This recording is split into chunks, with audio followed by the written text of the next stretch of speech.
Bonjour chers auditeurs. Cette leçon est le résumé de la leçon 6 du 4e trimestre 2023. Un grand merci à nos abonnés pour leur soutien. Si c'est la première fois que vous regardez cette chaîne, abonnez-vous et cliquez sur l'icône du pouce levé pour aimer cette vidéo afin d'être averti lorsqu'une nouvelle vidéo est publiée. Le sujet de cette leçon: motivation et préparation à la mission. Prions. Notre Père qui est aux cieux, merci pour cette leçon. Aide-nous à la comprendre. Seigneur, aide-nous à mettre en pratique ce que nous apprenons. Au nom de Jésus, nous te prions. Amen. Notre texte clé se trouve dans Luc, chapitre 24, verset 44. Voici les paroles que je vous ai dites lorsque j'étais encore avec vous: il faut que s'accomplisse tout ce qui est écrit de moi dans la loi de Moïse, dans les prophètes et dans les psaumes. Chers auditeurs, Paul a écrit aux chrétiens de Philippe. Philippiens 1 verset 15 à 18. Il dit ceci: certains prêchent sur le Christ parce qu'ils sont jaloux et amers. Mais d'autres prêchent sur le Christ parce qu'ils veulent aider. Ils prêchent parce qu'ils ont de l'amour et qu'ils savent que Dieu m'a confié la tâche de défendre la bonne nouvelle. Mais d'autres prêchent sur le Christ parce qu'ils sont égoïstes. Leur raison de prêcher est mauvaise. Ils veulent me créer des ennuis en prison. Mais cela m'est égal qu'ils me fassent des ennuis. L'important, c'est qu'ils prêchent sur le Christ. Ils devraient le faire pour les bonnes raisons. Mais je suis heureux même s'ils le font pour de mauvaises raisons. Et je continuerai à être heureux. Des mots puissants. Paul se souciait seulement que les gens prêchent la bonne nouvelle. En même temps, les raisons pour lesquelles nous prêchons sur Jésus sont importantes. Nous devrions prêcher la bonne nouvelle et faire le travail de Dieu parce que nous aimons Dieu et sa vérité. Quelles sont certaines des raisons qui nous poussent à prêcher sur Jésus? Par ailleurs, comment pouvons-nous nous préparer à prêcher le message? Pour nous aider à répondre à ces questions, nous allons examiner certaines choses qui se sont produites dans l'Église à l'époque du Nouveau Testament. Point numéro 1. Motivation pour la mission. Une expérience personnelle. Ils s'éloignèrent promptement du sépulcre, avec crainte et une grande joie, et ils coururent porter la parole à ses disciples. Matthieu 28, verset 8. Alors qu'il faisait encore nuit, un groupe de femmes se rendit au tombeau et le trouva vide. Des anges leur ont annoncé que Jésus était ressuscité. Elles coururent annoncer la nouvelle aux disciples. En chemin, Jésus lui-même leur apparut. Pleines de joie, elles ont annoncé la nouvelle. Étonnamment, les disciples ne les croient pas. Pierre a couru au tombeau, a corroboré l'histoire des femmes et a été stupéfait. Cependant, il n'a pas partagé la nouvelle avant d'avoir eu une rencontre personnelle avec Jésus. 2 autres disciples ont couru d'Emmaüs à Jérusalem pour raconter qu'ils avaient rencontré Jésus ressuscité. Enfin, les disciples ont cru lorsqu'ils ont vu Jésus en personne. À ce moment-là, Jésus leur a confié la mission que, jusqu'alors, ils n'étaient pas prêts à accomplir. La question est la suivante: quel est l'élément qui les a tous motivés à partager l'Évangile avec d'autres? Une expérience personnelle avec Jésus. Notre expérience personnelle avec Jésus est ce qui nous motive à dire aux autres ce qu'il a fait pour nous. Pour enseigner Jésus, nous devons avoir nous-mêmes un lien vivant avec Dieu. Nous pouvons alors donner l'expérience personnelle et vivante de ce que le Christ est pour nous par l'expérience et la foi. Nous avons reçu le Christ et, avec un sérieux divin, nous pouvons dire ce qui est une puissance permanente en nous.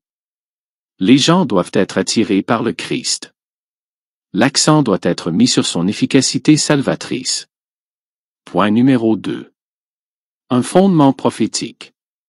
Voici les paroles que je vous ai dites lorsque j'étais encore avec vous: il faut que s'accomplisse tout ce qui est écrit de moi dans la loi de Moïse, dans les prophètes et dans les psaumes. Luc 24, verset 44. Lorsque Jésus ressuscité est apparu devant les disciples, ceux-ci sont passés de la peur à la joie et ont finalement cru. Mais, bien que l'expérience personnelle soit extrêmement importante, Jésus ne s'est pas contenté de cela. Il les a conduits à une seconde expérience, non fondée sur les sentiments mais sur la raison, la connaissance de la parole prophétique de Dieu. Ainsi, notre expérience personnelle est complétée par une connaissance approfondie de la Bible et, surtout, des prophéties. Notons que cette connaissance ne peut être atteinte qu'en présence de Jésus.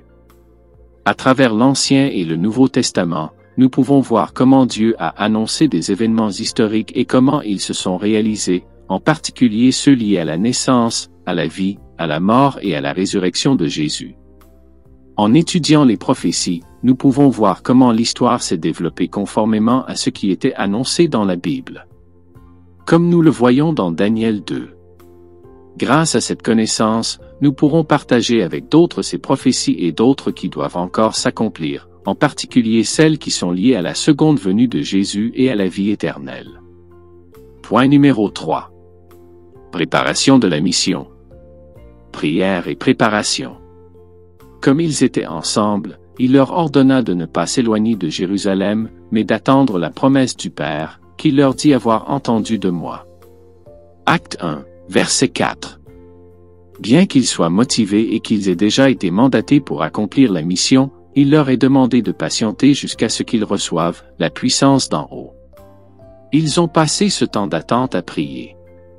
Les disciples ne sont pas restés sans rien faire pendant qu'ils attendaient. Ils avaient besoin de quelqu'un pour remplacer Judas. Judas a vendu Jésus à ses ennemis, qui l'ont tué. Puis Judas s'est suicidé. Il n'y avait plus que 11 disciples, et non plus 12. Alors que les disciples attendaient le Saint-Esprit, ils ont demandé à Dieu de les aider à choisir la meilleure personne pour remplacer Judas. Les disciples ont également planifié la meilleure façon de commencer leur travail. Pierre a été leur chef.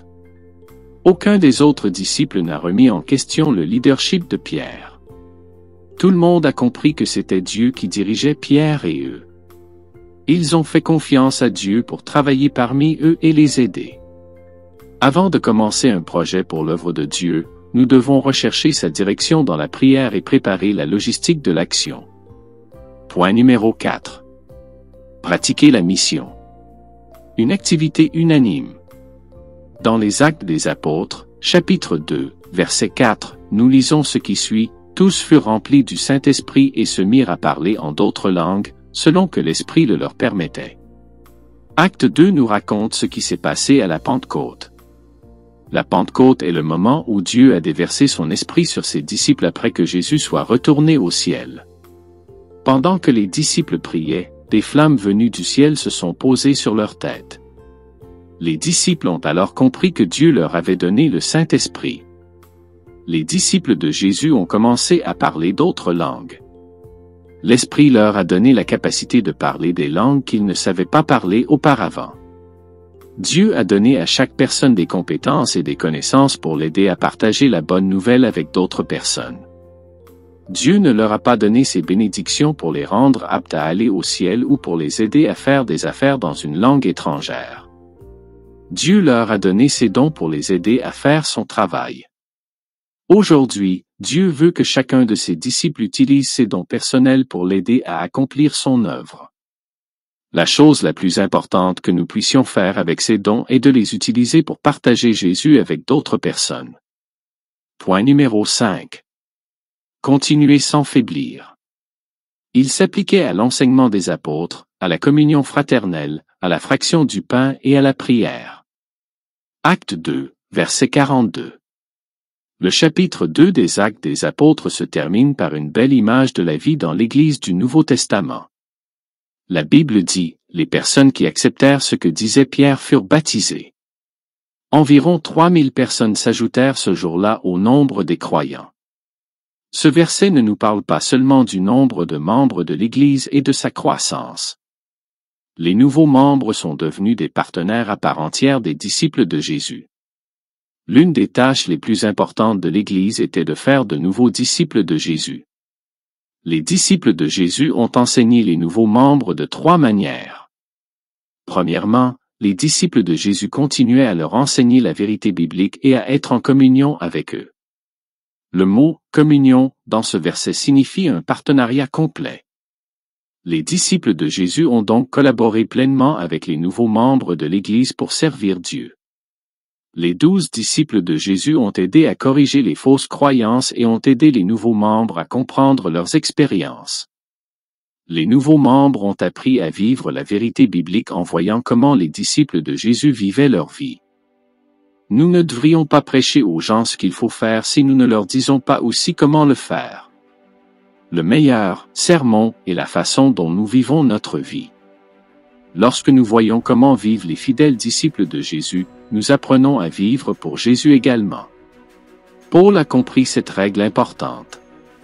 Il a dit à ses disciples de l'imiter de la même manière qu'il avait imité Jésus. Lorsque d'autres personnes verront votre expérience réelle en Jésus, leur vie sera changée pour le mieux. Chers auditeurs, le défi de cette semaine est le suivant. Pensez à quelqu'un dans votre vie que vous aimeriez voir croire.